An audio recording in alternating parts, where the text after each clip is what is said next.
स्वागत है आपका सिन्हा मैथमेटिक्स के इस यूट्यूब चैनल पे। आप लोगों को जो है सो इंडियन सिविलाइजेशन कल्चर का ऑथर के बारे में पढ़ाया जा चुका था अच्छी तरह से। आज हम लोग पैराग्राफ 1 से लेकर के पैराग्राफ 5 तक कवर करेंगे अच्छी तरह से वर्ड मीनिंग के साथ में, तो वीडियो में बने रहेगा। देखिए, कहता है I believe that the civilization India has evolved is not to be beaten in the world. Mahatma Gandhi कहते हैं बिलीव मतलब होता है विश्वास, सिविलाइजेशन मतलब सभ्यता, इवॉल्व मतलब विकसित, beaten in the world, world मतलब वही विश्व होता है। मुझे विश्वास है कि भारत ने ये जो सभ्यता है, इंडिया ने जो सभ्यता विकसित किया है, ये विश्व में कहीं मात खाने वाला नहीं है, इसको कोई हरा नहीं सकता है। Nothing can equal the seeds sown by our ancestors. Ancestors मतलब पूर्वज होता है, सीड मतलब बीज होता है। जो हमारे पूर्वजों के द्वारा जो बीज बोया गया है उसकी बराबरी, उसकी इक्वलिटी कोई नहीं कर सकता है। यानी कि जो भी सभ्यताओं की नींव रखी है उसकी बराबरी कोई नहीं कर सकता, ऐसा महात्मा गांधी कहते हैं। रोम वेंट, रोम चला गया। ग्रीस शेयर्ड द, अच्छा रोम, रोम के बारे में आपको पता है, रोम बहुत ही बड़ी सभ्यता थी, इटली की राजधानी। ये भी चला गया, ये भी सभ्यता अब नहीं रही है। ग्रीस शेयर्ड, और ग्रीस जो है, ग्रीस यूनान, आप सभी को जानकारी के लिए हम बता दें कि ये यूनान, ये जो ग्रीस है, ये जो यूनान है, इसके बारे में आप लोग भली भांति जानते होंगे। पाइथागोरस का नाम सुने होंगे आप लोगों ने, ये यूनान के ही थे। Thales theorem. आप अब बात करें ज्योग्राफी के जो फादर थे, क्या नाम था, एराटोस्थनीज, ये भी यूनान के ही थे। हिस्ट्री के फादर हेरोडोटस, ये भी यूनान के ही थे। या आप बात कीजिए फादर ऑफ बॉटनी, थियोफ्रेस्टस, या फादर ऑफ मेडिसिन हिप्पोक्रेटिस, सब यूनान के ही थे। तो रोम इतनी बड़ी सभ्यता थी, वो भी चलेगी। ग्रीस शेयर्ड द, अब इससे आगे हम आगे बताते हैं पेज पलट करके। Greece shared the same fate, यूनान के साथ भी जो है सो, फेट मतलब होता है किस्मत, भाग, उनके साथ भी कुछ ऐसा ही हुआ, यूनान के साथ भी कुछ ऐसा ही हुआ। माइट ऑफ फिराओ, माइट ऑफ फिराउज, देखिए इसको आप फिराउज को जो है इसको फिरौन कहा जाता है। फिरौन, समझ गया ना, ये जो फिराउज है इसको फिरौन कहते हैं। एक फिरौन जो है सो, आप फिराउज ऑफ इजिप्ट भी जानते होंगे, इजिप्ट मतलब मिस्र होता है। तो ये मिस्र का जो है सो, ये जो है सो बहुत ही ताकतवर बंदा था, लेकिन इसकी भी शक्ति जो है सो क्या हो गई, टूट गई। इतनी बड़ी ये लोगों को ये जो है सो क्या कहता था, मतलब ये लोगों को ये अपने आप को भगवान कहता था। और लोगों मतलब कहने का अर्थ, इसकी इतनी बड़ी शक्ति थी, उसके बाद भी जो है सो इसकी शक्ति टूट गई। और आप जानकारी के लिए बता दें, आज भी इसकी लाश जो है सो मिस्र के जो है म्यूजियम में है। तो कहने का अर्थ, रोम वेंट, रोम चला गया। ग्रीस शेयर्ड सेम फेट, ये जो है सो यूनान के साथ भी ऐसा ही कुछ हुआ। फेराउज की शक्ति जो है सो वाज ब्रोकन, फेराउज की जो शक्ति जो है सो समाप्त हो गई। Japan has become westernised, Japan का जो है सो, जापान का पश्चिमीकरण हो गया, ठीक है, पश्चिमी देशों जैसा हाल हो गया। Of China nothing can be said, और चाइना के बारे में कुछ कहा नहीं जा सकता। बट इंडिया इज स्टिल, लेकिन भारत की जो सभ्यता है वो अभी भी जो है सो किसी न समहाउ और अदर, किसी न किसी रूप में साउंड एट द फाउंडेशन, वो जो है सो भारत की सभ्यता जो है सो किसी न किसी तरह से एकदम से क्या है, बरकरार है, अपनी नींव पे जो है एकदम से टिकी हुई है, ऐसी सभ्यता है। The people of Europe learn their lessons from the writings of the man of Greece और Rome which exist no longer in their former glory. People of Europe, ये जो यूरोप के जो लोग हैं, ये पीपुल ऑफ यूरोप, यूरोप के लोग सीखते हैं। यूरोप के लोग जो है सीखते हैं, किससे सीखते हैं, देयर लेसन, अपनी पाठ सीखते हैं। यूरोप के लोग अपनी पाठ सीखते हैं from the writings of the men Greece और रोम। ये जो यूनान और ये जो रोम है, इन लोगों ने, इन लोगों के लेख से जो है अपनी पाठ सीखते हैं। ये लोग जो है कहीं और से नहीं, जो यूनान, जो रोम की सभ्यता नहीं रही, उस सभ्यताओं से, उनकी उनकी लेखों से, उन आदमियों के लेखों से जो है यूरोप के लोग सीखते हैं। और which exist no longer in the former glory, जिसका अस्तित्व जो है अब जो है, फॉर ग्लोरी मतलब वैभव होता है, पूर्व, फॉर्मर मतलब पूर्व होता है, जिनका जो है अब पूर्व गौरव, पहले वाला गौरव नहीं रहा है। लेकिन उसके बावजूद भी ये जो यूरोप के लोग हैं, ये यूनान और रोम के लोगों के लेख से सीखते हैं। तो सीखते तो हैं, लेकिन इन ट्राइंग टू लर्न, सीखने के क्रम में, फ्रॉम देम, उन लोगों से सीखने के क्रम में, उनसे सीखने के क्रम में, उनसे मतलब किससे, यूनान और रोम के लोगों के जो लेख से जो सीखते थे, उनसे सीखने के क्रम में the Europeans imagine, Europeans imagine, सीखने के क्रम में यूरोपियन जो है, यूरोपियन का ऐसा लगता है, यूरोप वासियों को ऐसा लगता है, क्या लगता है, दैट की they will avoid the mistakes of Greece and Rome. वे लोग जो हैं, ये जो यूनान और रोम के लोगों ने जो गलती दोहराई ना, उनकी सभ्यता तो टूट गई। तो ये कहते हैं अच्छा यूनान और रोम के लोगों से तो हम लोग सीख रहे हैं, लेकिन वो लोग जो गलती की वो गलती को हम लोग नहीं दोहराएंगे, उनको हम नहीं दोहराएंगे, ऐसा यूरोपवासी, ऐसा इस लोगों को लगता है। Such is their pitiable condition, ऐसी जो है सो इसकी क्या है, एकदम से पिटिएबल कंडीशन है, दयनीय स्थिति है। पैराग्राफ 2 देखिए, पैराग्राफ 2 में कह रहा है in the midst of all this, in the midst of all this का मतलब होता है इन सब के बावजूद भी इंडिया रिमेन्स इमूवेबल, भारत अभी भी क्या है, अटल है, एकदम से इमूवेबल मतलब होता है अटल, अडिग, and that is her glory, यही इसकी ग्लोरी है, वैभव है, यही इसकी सुंदरता है, खूबसूरती है। चार्ज का मतलब होता है दोष लगाना, आरोप लगाना, इट इज ए चार्ज, खामा खा दोष लगाया किस पे, अगेंस्ट इंडिया, भारत के विरुद्ध। दैट की हर पीपुल आर सो अनसिविलाइज्ड, यहाँ के जो लोग हैं बहुत ही असभ्य हैं, इग्नोरेंट हैं, अनपढ़ हैं, स्टोलिड है, जिद्दी हैं, that is not possible to induce them to adopt any change, that is that is not possible, that is not possible to induce them to adopt any change। देखिए इंड्यूस का मतलब होता है प्रेरित करना, इंड्यूस का अर्थ क्या होता है, इंड्यूस का अर्थ होता है आपका प्रेरित करना। और उसके बाद जो आपको यहाँ पे दिया गया है, यहाँ पे दिया गया है आपको कि दैट इज नॉट पॉसिबल, ऐसा संभव नहीं है, टू इंड्यूस मतलब प्रेरित करना या मनाना, them to adopt any change, any change मतलब किसी बदलाव, किसी बदलाव के लिए जो है उसको मनाना, इंड्यूस करना, राजी कर पाना संभव नहीं है। इंडिया सत्ता के बारे में बात कर रहे हैं। It is a charge really against of our merit, merit मतलब होता है योग्यता या गुण, रियली मतलब सचमुच में, या सचमुच में जो है हमारी योग्यता, हमारी श्रेष्ठता, अगेंस्ट मतलब के विरुद्ध, हमारी श्रेष्ठता के विरुद्ध में जो है एक दोष लगा है, एक आरोप लगा है।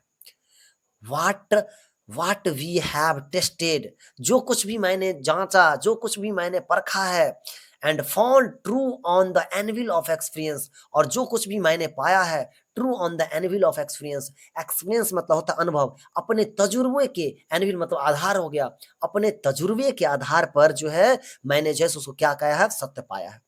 जो कुछ भी मैंने जो है, जो कुछ भी मैंने जांचा परखा और अपने एक्सपीरियंस के आधार पे, तजुर्बे के आधार पर क्या पाया, सत्य पाया। एनविल के मतलब पता है, ये जो है सो एक कोई ब्लॉक होता है, अगर ऐसे आप जानिएगा तो कोई ब्लॉक होता है, और ब्लॉक मतलब कहने का अर्थ ऐसा ब्लॉक जिसके ऊपर में लोहे की कोई गरम रख करके हथौड़े से जो पीठ का उसका आकार दिया जाता है, तो नीचे में ऐसे देखिए रेल की पटरी सब नहीं होता है, उसके ऊपर में लोहे की गरम रख करके उस पर हथौड़ा से पीटा जाता है, तो नीचे का जो बेसमेंट होता है उसी को हम लोग एनविल बोलते हैं, आधार बोलते हैं।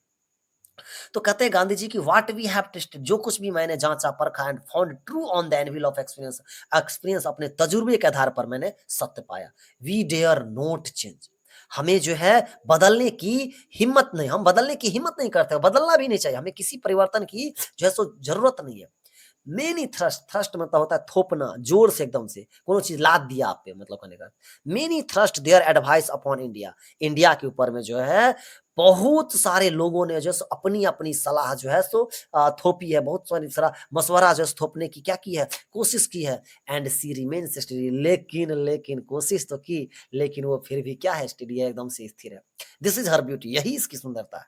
It is the sheet anchor of our hope, hope मतलब आशा, सीट एंकर मतलब होता है मुख्य आधार, यही जो है हमारी आशा की क्या है, मुख्य आधार है, यही हमारी आशा की, हमारी उम्मीद की आखिरी किरण है। यहाँ पे SHEET सीट होगा, यहाँ पे मिस्टेक्स है, प्रिंटेड नहीं हुआ, प्रिंटेड में डिलीट हो चुका है। आगे देखिए थर्ड पैराग्राफ पे हम लोग देखते हैं। थर्ड पैराग्राफ में हमारा कह रहा है, यहाँ पे क्या कह रहा है, यहाँ पे देखिए कह रहा है civilisation is that mode of conduct which points out to man the path of duty. Civilisation मतलब सभ्यता, सभ्यता जो है कंडक्ट मतलब मोड ऑफ कंडक्ट मतलब आचरण का तरीका, सभ्यता आचरण का वह तरीका है विच पॉइंट्स जो बताता है, और to man the path of duty, duty कर्तव्य के रास्तों पर मनुष्य को जो है, कहने का अर्थ मनुष्य को उसके जो कर्तव्य है, मनुष्य के कर्तव्य के रास्ता उसको जो है सो शो करता है, दिखाता है कि मनुष्य को किस रास्ता पर चलना चाहिए, ये सभ्यता हम लोग का बताता है। सभ्यता आचरण का वह तरीका है जो मनुष्य के रास्ता को, मनुष्य के कर्तव्य के रास्ते को दिखाता है। परफॉर्मेंस ऑफ ड्यूटी मतलब हो गया कर्तव्य का निर्वहन, एंड ऑब्जर्वेंस ऑफ मॉरलिटी, नैतिकता का अवलोकन, आर कन्वर्टिएबल। ये जो है कन्वर्टिएबल टर्म्स, यहाँ पे एल और ई होगा, ठीक है ना, L E. Are convertible terms, ये क्या है, एकदम से संपरिवर्तनीय चीजें हैं, यानी बदलने योग्य है। क्या कह रहा है, फिर से देखिए, performance of duty and observance of morality are convertible terms. कर्तव्य का निर्वहन और नैतिकता का अवलोकन जो है एकदम से बदलने योग्य चीजें हैं। टू ऑब्जर्व मॉरलिटी, ऑब्जर्व किया, पालन किया, मॉरलिटी मतलब होता है नैतिकता, नैतिकता का जो है सो पालन करके जो है सो, to observe morality to attain mastery over our minds and our passion. ये नैतिकता का ऑब्जर्व करके, नैतिकता का पालन करके जो है हम क्या कर सकते हैं, हम जो है MESTER, मेस्ट्री मतलब होता है प्रभुत्व या काबू, हम काबू पा सकते हैं, हम प्रभुत्व किस चीज पे काबू प्राप्त कर सकते हैं, over our minds and our passion, हम अपनी जो है दिमाग और अपनी पैशन, अपनी जुनून, अपनी भावना पर क्या कर सकते हैं, एकदम से काबू पा सकते हैं, मैस्ट्री कर सकते हैं, नियंत्रण कर सकते हैं। सो डूइंग, ऐसा करने पर जो है वी नो आवर सेल्फ, हम जो है क्या करेंगे, हम जो है आवर सेल्फ मतलब होता है स्वयं का, खुद का, हम जो है अपने बारे में जो है अपने आप को जान सकते हैं। The Gujarati equivalent, Gujarati equivalent मतलब होता है समान होता है, Gujarati equivalent for civilisation means good conduct. Gujarati में जो है सो सभ्यता का मतलब क्या होता है, अच्छा आचरण, अच्छा चरित्र। अब फोर्थ नंबर देखिए, फोर्थ नंबर कहता है if this definition be correct, यदि यह डिफिनेशन सत्य है, if this definition be correct, यदि ये जो परिभाषा जो कंडक्ट सिविलाइजेशन के बारे में जो बताया गया है, यदि ये परिभाषा सही है, देन इंडिया, तब भारत के बारे में कह रहा है as so many writers have shown, अगर ये चीज भारत को जो है, जैसा कि जो है सो भारत को बहुत सारे लेखकों ने ऐसा जो दिखाया है, ऐसे बताया है भारत के बारे में, has nothing to learn from anybody else, इस भारत को जो है ना किसी से कुछ भी जो है सो लर्न सीखने की जरूरत नहीं है। हाँ, and this is it should be, और जो है and this is as it should be, और यह जो है ऐसा ही है और जैसा इसे होना चाहिए। ओके, 5 नंबर पैराग्राफ देखिए, 5 नंबर पैराग्राफ कहता है we notice that the mind is a restless bird, restless मतलब होता है बेचैन, बर्ड मतलब होता है चिड़िया। हम लोग नोटिस करते हैं, हम देखते हैं कि मनुष्य जो है बेचैन चिड़िया का नाम है। The more it gets the more it wants, gets मतलब प्राप्त करना, वांट मतलब चाहना, मोर मतलब अधिक, जितना अधिक यह पाता है मनुष्य उतना ही अधिक यह चाहता है, एंड स्टिल रिमेन्स अनसेटिस्फाइड, और कुछ भी रह जाता है ना अगर, एंड स्टिल रिमेन्स अनसेटिस्फाइड, और उसके बाद क्या होता है, फिर भी यह क्या हो जाता है, फिर भी यह असंतुष्ट ही रहता है, ये संतुष्ट नहीं रहता। सही कह रहा है, द मोर इट गेन, जितना मनुष्य बेचैन चिड़िया का नाम है। देखिए अगर आप साइकिल देखिएगा ना, साइकिल के बाद आपको इच्छा होगा कि अच्छा मोटरसाइकिल जो सीख जाते, बाइक सीख जाते, उसके बाद थोड़ा सा कार चलाना सीख जाते, या कुछ धन हो जाता, अगर थोड़ा सा बिल्डिंग बन जाता, थोड़ा सा ऐशो आराम की जिंदगी जीते। हाँ, फ्रिज, एसी, टीवी, मन बढ़ता ही रहता, कभी अंत नहीं होता, पढ़ाई लिखाई करेंगे, ये होगा, हमेशा जिंदगी में इच्छाएं कभी खत्म नहीं होती। तो गांधी जी ने कहा है वी नोटिस दैट, उन्होंने नोटिस किया the mind is a restless bird, mind जो है, दिमाग जो एकदम से बेचैन चिड़िया का नाम है। द मोर इट गेट, जितना अधिक आप पाते हैं, उतना अधिक चाहते हैं, उतना ही आपका चाह बढ़ता जाता है, एंड स्टिल रिमेन्स अनसेटिस्फाइड, और फिर भी आप असंतुष्ट ही रहते हैं, फिर भी यह असंतुष्ट ही रहता है। ये इच्छाएं बहुत ही लाजिम है, दिमाग जो है सो एकदम से बेचैन चिड़िया का नाम है। आपको पता है गालिब साहब ने जो सो बहुत ही अच्छी इस पे जो है सो गजल कहे थे कि हजारों ख्वाहिशें ऐसी कि हर ख्वाहिश पे दम निकले, हजारों ख्वाहिशें ऐसी कि हर ख्वाहिश पे दम निकले, बहुत निकले मेरे अरमा मगर फिर भी कम निकले। अरमा का मतलब होता है ख्वाहिश, इच्छा।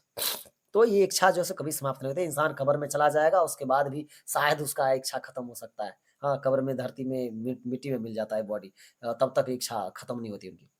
आगे देखिए, the more we indulge in our passion, the more we indulge in our passion मतलब जितना अधिक हम इंडल्ज होते हैं, जितना अधिक हम लिप्त होते हैं, किसमें, आवर पैशन, अपने जुनून में, अपनी भावना में, उतना जितना अधिक लिप्त होते हैं, जितना तृप्त होते हैं, द मोर अनब्रिडल्ड, अनब्रिडल्ड मतलब अनकंट्रोल, अनियंत्रित, the more unbridled they become, उतना ही यह क्या हो जाता है, अनियंत्रित रहता है। आवर एंसेस्टर्स, एंसेस्टर्स मतलब पूर्वज होता है, हमारे पूर्वजों ने इसीलिए देयरफॉर, इसीलिए सेट ए लिमिट, एक लिमिट बांध दिया है टू आवर इंडल्जेंस, हमारी भोग विलास के लिए, हाँ, हमारी सुख सुविधाओं के लिए, हमारी इन्हीं सब चीजों को देख करके हमारे पूर्वजों ने एक लिमिट बांध दिया। दे सॉ, उन्होंने देखा, दैट की क्या देखा उन्होंने, happiness was largely A mental condition. उन्होंने देखा कि हमारे खुशी का जो संबंध है ना, वो मानसिक परिस्थिति से है।